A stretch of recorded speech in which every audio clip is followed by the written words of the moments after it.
Salam dan bahagia Ibu dan Bapak Guru. Selamat datang kembali pada topik kurikulum. Untuk lebih memahami bagaimana prinsip dan gambaran kurikulum prototipe, pada materi kali ini kita akan belajar mengenai capaian pembelajaran. Capaian pembelajaran atau CP merupakan kompetensi dan karakter yang ingin dicapai setelah menyelesaikan pembelajaran dalam kurun waktu tertentu. Capaian pembelajaran setara dengan kompetensi inti dan kompetensi dasar pada kurikulum 2013.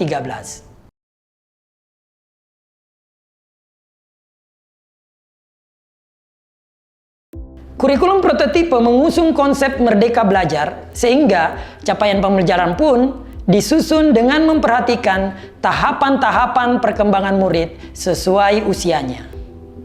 Capaian pembelajaran dirancang berdasarkan fase, bukan per tahun. Satu fase memiliki rentang 1-3 tahun. Dengan begitu, rentang waktu untuk murid mencapai penguasaan kompetensi lebih lama. Murid dan guru punya waktu yang lebih leluasa untuk mengembangkan kompetensi dan memperdalam pemahaman. Pada kurikulum prototipe, capaian pembelajaran dibagi menjadi 6 fase. Dimulai dari jenjang SD, fase A untuk kelas 1-2 SD, fase B untuk kelas 3-4 SD, fase C untuk kelas 5-6 SD. Pada jenjang SMP, murid akan berada pada fase D. Jenjang SMA terbagi menjadi 2 fase, yaitu fase E untuk kelas 10 dan fase F untuk kelas 11 dan 12. PAUD menjadi fase pondasi untuk mempersiapkan murid siap memasuki fase A. Capaian pembelajaran setiap fase memuat kompetensi murid yang ingin dicapai di akhir fase tersebut. Misalnya, capaian pembelajaran fase A akan berakhir pada kelas 2 SD, sehingga murid memiliki waktu 2 tahun untuk menguasai kompetensi yang ada dalam capaian pembelajaran di fase tersebut. Capaian pembelajaran fokus memuat 2 hal utama, yaitu kompetensi inti dan konten esensial. Pertimbangannya, ketika kurikulum memuat konten isi yang terlalu rinci, proses pembelajaran berpotensi menjadi terlalu padat. Akibatnya, pelajaran disampaikan secara terburu-buru untuk menyelesaikan konten isi yang terperinci tersebut. Jadinya, guru cenderung berfokus pada ketersampaian konten isi dibanding pencapaian kompetensi murid. Dengan terbatasnya waktu, proses belajar menjadi seragam dan kurang memperhatikan kebutuhan dan karakteristik murid. Pembelajaran pun menjadi tidak mendalam dan terkesan mengejar penuntasan konten. Pada kurikulum prototipe, capaian pembelajaran hanya memuat kompetensi inti dan kompetensi esensial dengan tujuan mendorong proses pembelajaran yang mendalam pada murid. Jadi, penyederhanaan ini bukan berarti standar capaian yang ditetapkan menjadi lebih rendah. Dengan mengacu pada kompetensi dan konten esensial, guru memiliki ruang untuk mengembangkan kompetensi setiap anak, walaupun kompetensi awal mereka berbeda-beda. Pembelajaran pun menjadi tidak seragam karena berfokus pada mengembangkan kompetensi, bukan penuntasan konten. Seberapa dalam konten isi yang akan disampaikan dapat disesuaikan dengan kompetensi awal murid. Capaian pembelajaran disusun sesuai tahapan perkembangan murid. Kita ambil contoh, capaian pembelajaran dalam mata pelajaran matematika. Dalam matematika, terdapat elemen konten isi dan kecakapan matematika sebagai sebuah kesatuan.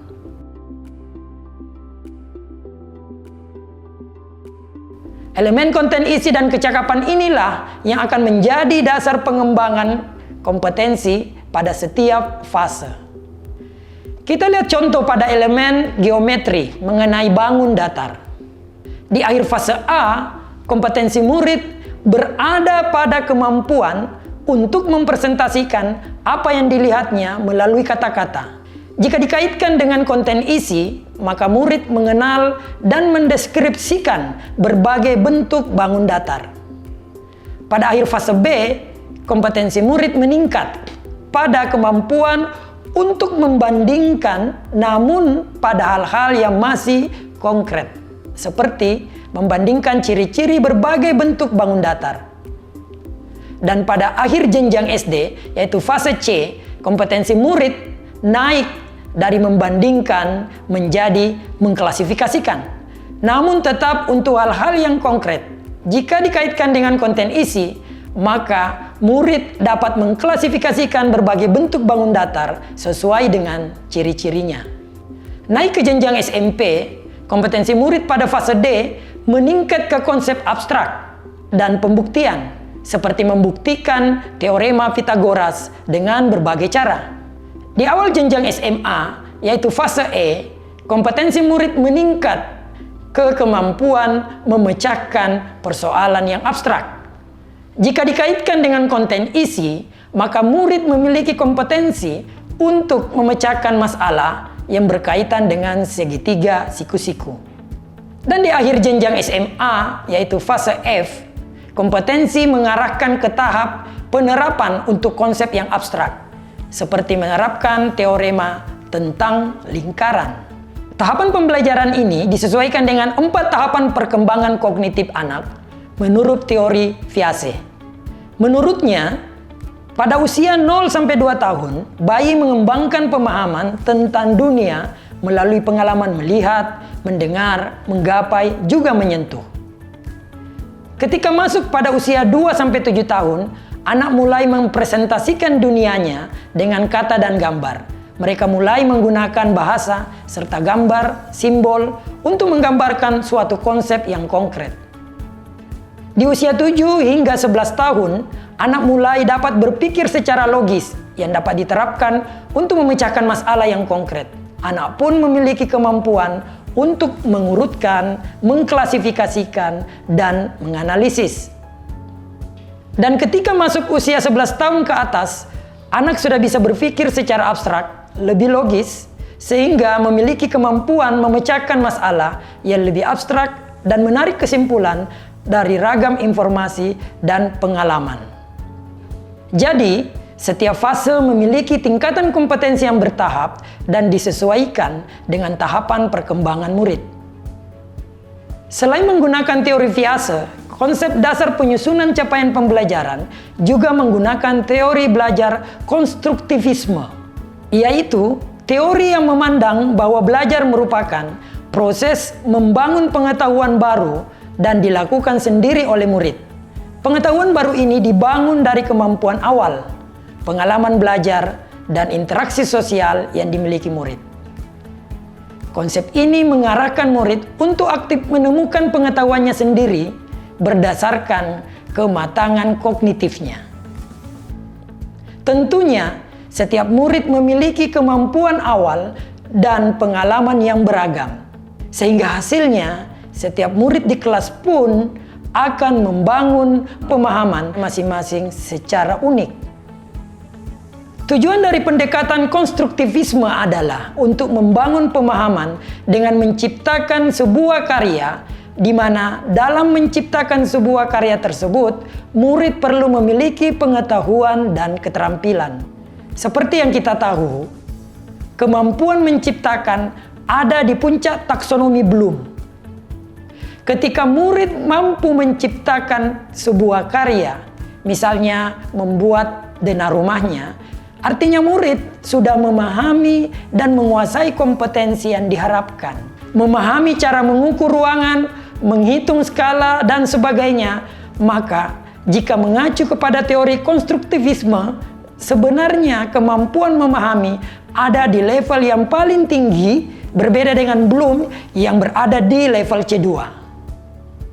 Jadi saat ibu bapak membaca kompetensi dalam capaian pembelajaran, ingat ya, bahwa kompetensi di sini memakai pendekatan konstruktivisme, bukan taksonomi Bloom. Ibu dan bapak guru, sebelum kita akhiri video ini, mari kita kembali mengingat bahwa capaian pembelajaran berfokus pada kompetensi inti dan konten esensial yang ingin dicapai. Capaian pembelajaran dibagi dalam fase untuk memberikan rentang waktu yang lebih luasa kepada murid untuk menguasai kompetensi. Hal ini juga memberikan waktu yang lebih fleksibel kepada ibu dan bapak guru untuk menyusun strategi pembelajaran yang sesuai dengan kebutuhan murid. Dengan menggunakan CP sebagai acuan utama, ibu dan bapak guru memiliki ruang yang cukup luas untuk memfasilitasi pembelajaran yang mendalam dan bermakna kepada muridnya.